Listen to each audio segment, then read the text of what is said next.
Hola, bienvenidos a Ventana Europa, el magazine de France 24 sobre el viejo continente. Soy Laura Garzón Rincón y los invito a que me acompañen a dar una mirada a la actualidad de la región. Comencemos. 5 años de prisión para el expresidente de Francia, Nicolas Sarkozy. Un tribunal parisino lo declaró culpable de conspiración criminal en el caso de financiación ilegal en su campaña presidencial de 2007 por parte del fallecido dictador libio Muammar Gaddafi. Sarkozy se convertirá en el primer expresidente francés que cumpla una pena de cárcel. Incluso se apela a la medida, una decisión que el exmandatario ha tildado de calamidad para Francia. Europa intenta cerrar filas sobre la situación en Gaza. 7 naciones europeas reconocieron en los últimos días oficialmente al Estado palestino. Reino Unido, Portugal, Francia y Bélgica, entre otros, dieron el paso. El presidente Emmanuel Macron, en entrevista con France 24 y RFI, reafirmó su decisión y resaltó la prioridad de liberar a los rehenes y concretar un alto el fuego en Gaza. Rusia sigue desafiando a la OTAN. Estonia, Polonia y Rumania denunciaron la violación de espacio aéreo con la incursión de drones rusos. La OTAN asegura que la respuesta será firme y ha reiterado que tiene voluntad de usar todos los instrumentos militares y no militares necesarios para defender su territorio. 5 años de prisión para el expresidente de Francia, Nicolas Sarkozy. Un tribunal de París halló culpable al exmandatario por conspiración criminal.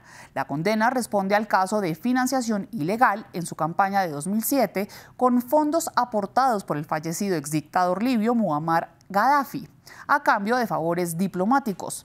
En una decisión inesperada, luego de un proceso que comenzó en 2011, Sarkozy se convertirá en el primer expresidente francés que cumpla efectivamente pena de cárcel.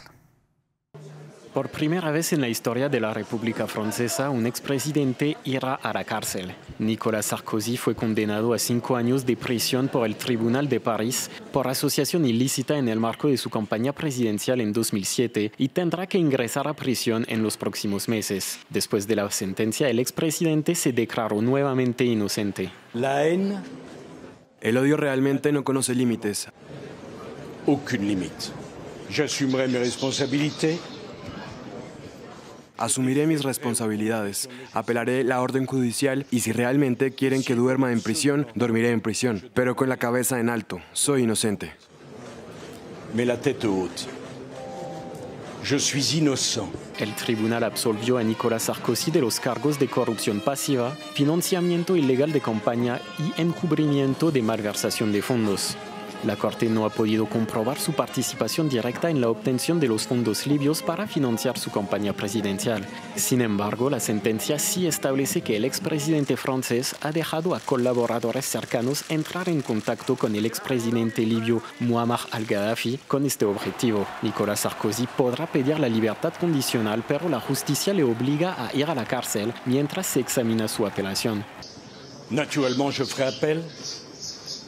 Sans doute devrais-je comparaître les monotables. Por supuesto que voy a apelar. Probablemente tendré que comparecer, esposado ante el tribunal de apelación. Los que tanto me odian creen que me están humillando. Lo que han humillado hoy es a Francia. Ce qu'ils ont humilié aujourd'hui, c'est la France. Se trata de la tercera condena contra Nicolas Sarkozy, pero la primera que le conduce concretamente a prisión. El exmandatario ya había llevado un dispositivo electrónico por haber sido condenado por corrupción y tráfico de influencias en otro caso judicial.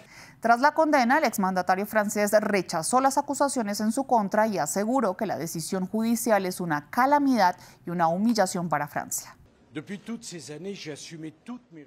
A lo largo de todos estos años he asumido todas mis responsabilidades. Naturalmente no me negué a las audiencias, me detuvieron, me interrogaron, examinaron de tal manera que el juez declaró que no podía ser acusado de ningún enriquecimiento personal.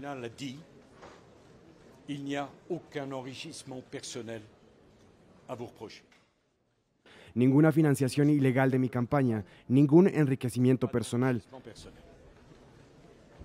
Y la conclusión del tribunal fue que debo pasar 5 años en prisión. A pesar de que se conoce mi dirección y puedo ser reconocido en la calle y he asumido todas mis responsabilidades, el tribunal ordenó que la sentencia sea ejecutada inmediatamente para que yo duerma en prisión lo antes posible.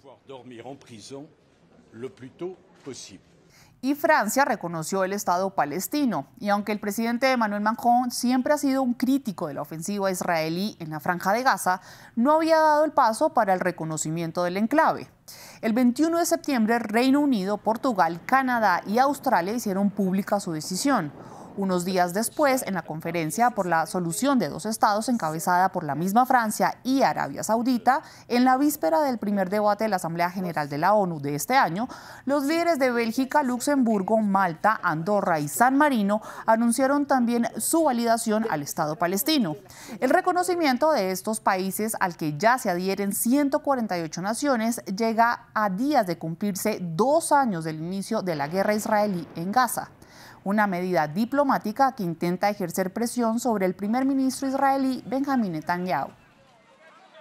Y en una entrevista exclusiva a France 24 y a RFI, el mandatario francés Emmanuel Macron defendió y resaltó la necesidad de reconocer el Estado de Palestina. No es un reconocimiento simbólico, es un reconocimiento que abre un proceso que permite un camino de paz.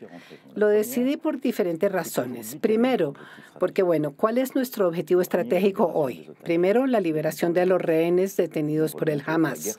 Y vemos que la guerra total no lo permite, incluso está en peligro. Otro es el cese al fuego, salvar vidas en Gaza y retomar el trabajo humanitario.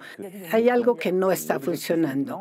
El objetivo ahora es saber qué es lo que vamos a obtener como primera cosa, el cese de los combates. Y los que tienen la capacidad de influir sobre Israel son los Estados Unidos. Le dije al presidente Trump, usted tiene un papel importante que jugar aquí, usted que defiende la paz. Mientras cada vez más países europeos siguen denunciando violaciones de espacios aéreos por parte de Rusia, la OTAN se limita a lanzar advertencias a Moscú de que usará todas las herramientas militares y no militares para frenar las incursiones. Polonia y Estonia invocaron el artículo 4 del tratado, mientras que Dinamarca evalúa la posibilidad de hacerlo. Por su parte, Rusia ha negado la mayoría de las denuncias y minimizó la incursión de drones rusos en Polonia. Veamos más en el siguiente informe. El espacio aéreo europeo en jaque por drones rusos. Durante las últimas semanas, Polonia, Rumania, Estonia y Lituania han denunciado violaciones por parte de Rusia de sus espacios aéreos, avivando la tensión entre Moscú y los socios de la OTAN. Dinamarca, por su parte, denunció una serie de ataques coordinados con drones contra parte de sus aeropuertos. Y aunque se desconoce el origen de los artefactos, el gobierno danés asegura que detrás de estas incursiones está un actor profesional, justo cuando tanto la OTAN y la Unión Europea están en alerta por los movimientos rusos. Y pese a la condena de estos dos organismos, el Kremlin ha negado su responsabilidad y le ha restado importancia a los señalamientos. Si alguien hace acusaciones infundadas y las sigue haciendo, no pueden tomarse en serio. Escuchamos esas acusaciones infundadas con mucha frecuencia. Quizás una parte que mantiene una postura seria y responsable no debería repetir tales declaraciones una y otra vez.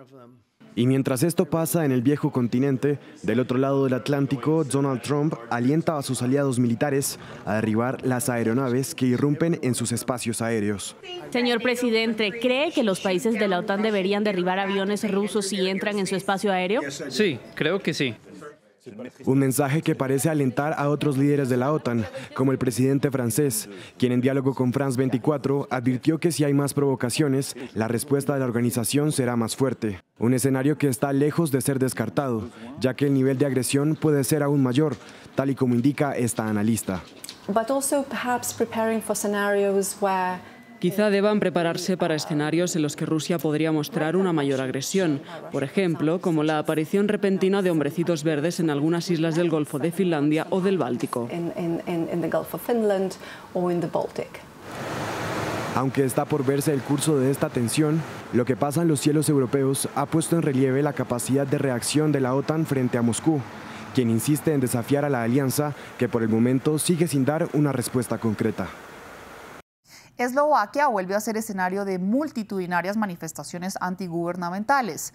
Miles de personas se dieron cita en Bratislava para expresar una vez más su rechazo al gobierno del primer ministro Robert Fico. Lo acusan de estar alineado con Rusia y sumir al país en una crisis económica. Fico ha roto filas con los aliados europeos, estableciendo condiciones para apoyar unas nuevas sanciones contra Moscú por la invasión a Ucrania.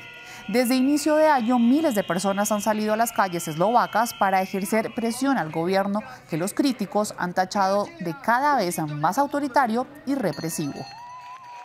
Pero todo el asunto es que la gente ha tenido suficiente. Es por eso que van a las plazas. Es por eso que empresarios, sindicalistas, bomberos, policías, gobiernos locales se están volviendo contra el gobierno. Porque Robert Fico ya ha ido demasiado lejos. Con la consolidación presupuestaria que ha puesto sobre los hombros de la gente activa, de los trabajadores, de los comerciantes, que realmente van a resultar empobrecidos. Y mientras este gobierno no sabe cómo ahorrar. Hasta aquí este episodio de Ventana Europa. Si quieren ver más o quieren ver la entrevista completa del presidente francés Emmanuel Macron para France 24 y RFI, pueden visitar nuestra página web france24.com y nuestras redes sociales. Hasta la próxima.